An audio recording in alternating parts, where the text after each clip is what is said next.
Hello everyone, and welcome to the channel. My name's Janos, and today I'm going to be taking a look at Season 2 of Kipo and the Age of Wonderbeasts.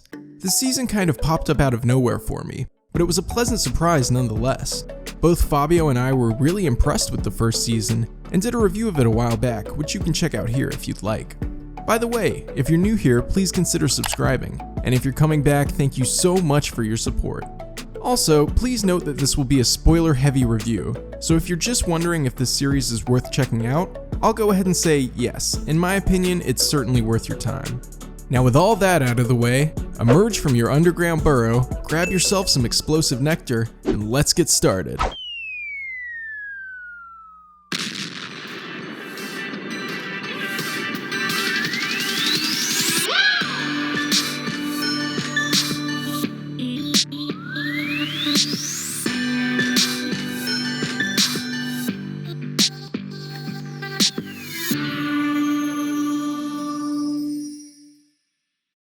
First off, I want to talk about how much I really enjoy the aesthetics of this series.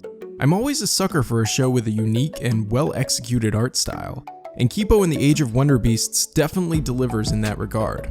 Unsurprisingly, the character art is based on the aesthetic style of the series creator, Radford Seachrist, and makes use of very thin and somewhat choppy line work that often leans towards sharp, angular corners rather than rounded ones, as well as a color palette that relies heavily on vibrant pinks and blues. This sharp and somewhat harsh character art is beautifully contrasted against the soft, painterly backgrounds and really makes the characters pop, though not to the extent that it feels jarring, as the harmony of the color palette and thinness of the line work keeps everything nicely in balance. Additionally, the actual animation quality of this season is very nice, and feels a little more smooth and fluid than the previous one. This aesthetic style meshes nicely with the series' signature hip-hop soundtrack, which was utilized just as well, if not better in this season than in the first. This combination of unique audio and visual elements creates a series that truly feels like it has its own style, and really is one of, if not my favorite aspect of this show. And speaking of style, I really do like how they do the intros for this series, where they pan to a background element that spells out Kipo, then cut directly to the title. I find it really cool, though I think it would work a bit better if it were slightly less obvious, like if the writing here could be mistaken for cracks in the concrete, though that's a minor complaint. As a whole, I really do dig this show's aesthetics and overall style, though I feel that way about both seasons 1 and 2. Where this new season really sets itself apart is in regards to its plot. Sure, I have some gripes with certain aspects of the writing and overall storyline, which I will go into, but for the most part, I found this season to be an extremely satisfying continuation of the first, that did well to further the main story and answered many questions that were previously prompted. A big thing that I was curious about was the origin of Kipo's powers, and I was happy to have that revealed right away in the season's first episode, Paw of the Jaguar. Though a little bit dark and certainly ethically questionable, the idea that Leo and Song spliced the DNA of their own daughter to make her part mute was really interesting and compelling. Also, shout out to Fabio who totally called this in our last video. It was pretty funny seeing Kipo's reaction to this, how she just thought it was super cool, but I kinda wish someone challenged her on this at some point. I mean, cool or not, conducting science experiments on your own child is simply not okay. Especially considering that Leo and Song apparently knew there would be unforeseen side effects. It's okay, we knew there could be side effects, and super strength's not so bad. I seriously would have put money on Scarlemagne bringing this up in an attempt to turn Kipo against her father, but no, it never happened. I am hoping this comes up in some form in the next season though, as seeing Kipo grapple with the reality of the, at best, questionable morality of her parents' actions would be really interesting. Another unanswered question from last season was what happened to Kipo's mother, and oh boy, I actually really liked what they came up with for this. So first off, towards the end of the first episode, we get a glimpse at a mysterious masked figure and see her determined to stop Scarlemagne. As soon as I saw her, I thought I was so smart because I was convinced that this was Kipo's mother, and I think this was done intentionally because both Fabio and my wife thought the same thing.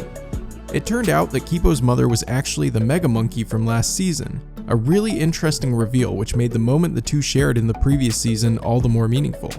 As far as red herrings go, I thought this was done extremely well, as I didn't see it coming until episode 5, Fungus Part 1, when we see Song using a monkey mutagen and then developing super strength. Really cool little twist they did there. In terms of our main cast, I really enjoyed getting another look at Wolf's backstory in episode 4, To Catch a Deathstalker, as well as seeing the friendship between her and Kipo develop in that same episode. Watching Wolf slowly let her guard down and even sing a few bars of Heroes on Fire was pretty satisfying in terms of character development, considering how serious and reserved she initially was. However, one thing that is sorely lacking is both character development and backstory for Benson and Dave. The two have essentially not changed at all since they were introduced, and we still know next to nothing about where they came from. It's unfortunate too because I really like both of these characters, and if we don't see more from them next season, I'll be really disappointed. Also, I'm kinda invested in Benson and Troy's relationship, but would love to see some more time dedicated to that in the future, as the two weren't able to interact much this season. And Mandu is fine. She's cute and all, and did have some redeeming moments in this season, like when she saved the group from Dr. Amelia. But for the most part, she's truly just a background character created to serve the role of the cute animal sidekick. Not a terrible character, but not a great one either. One major thing this season did accomplish was creating a compelling and believable antagonist, as a big issue I previously had was how bland and uninteresting Scarlemagne was. I assumed his motivations were shallow and cliché, simply wanting revenge for the way humans have historically treated animals. But this season proved that he has so much more depth than that.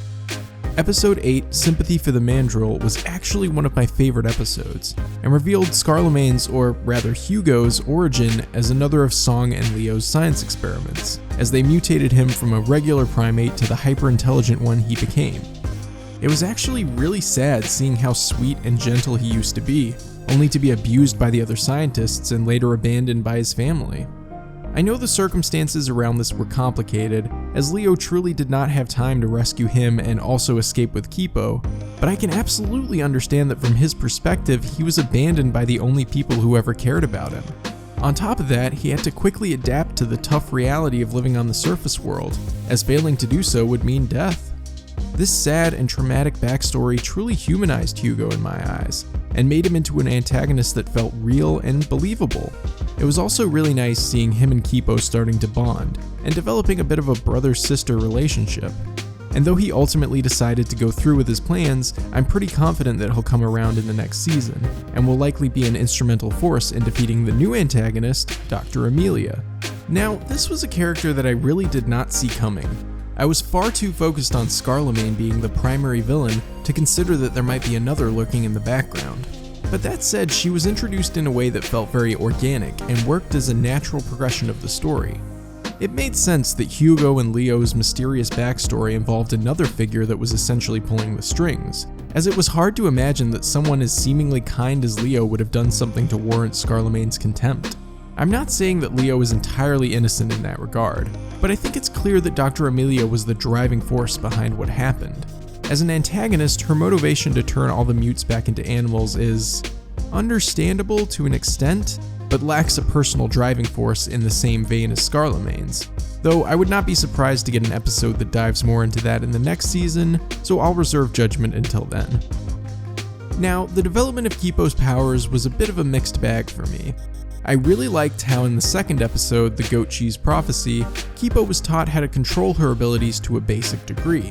Doing this early on in the season gave the show as a whole a great sense of progression, and got me excited to see her use this ability in the following episodes.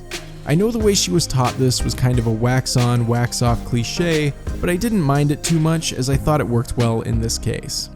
Additionally, the reveal that Kipo would need an anchor to be able to transform back after going full Jaguar was a nice limiting factor on her ability, and although the season finale invalidated the initial need for them to find the picture of Kipo's family, since apparently her friends were the real anchor all along, I wasn't too bothered by this since I wouldn't expect the characters to have instantly realized that.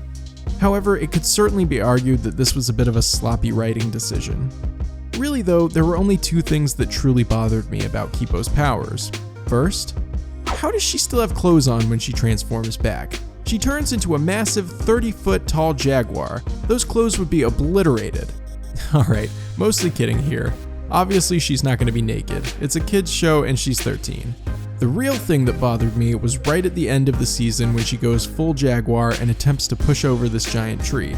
Ignoring the fact that the tree should be burning down since it's filled with liquefied gold, I had to roll my eyes a bit when she transformed again into a mega Jaguar. That's not to say I dislike the design or even the concept of Kipo Mega evolving, but it really just came out of nowhere. Had there been some indication that Mega Mutes could do this in any of the previous episodes, I don't think I would have had a problem with it. But the fact that it only happened right then, when the stakes were at their highest, made it feel just way too random and convenient. I understand that they needed a big spectacle to end the season, but had they simply shown it happen in one of the 19 previous episodes, it would have been fine, but since they didn't, it just felt very forced. Overall, I really did enjoy this season of Kipo and the Age of Wonderbeasts.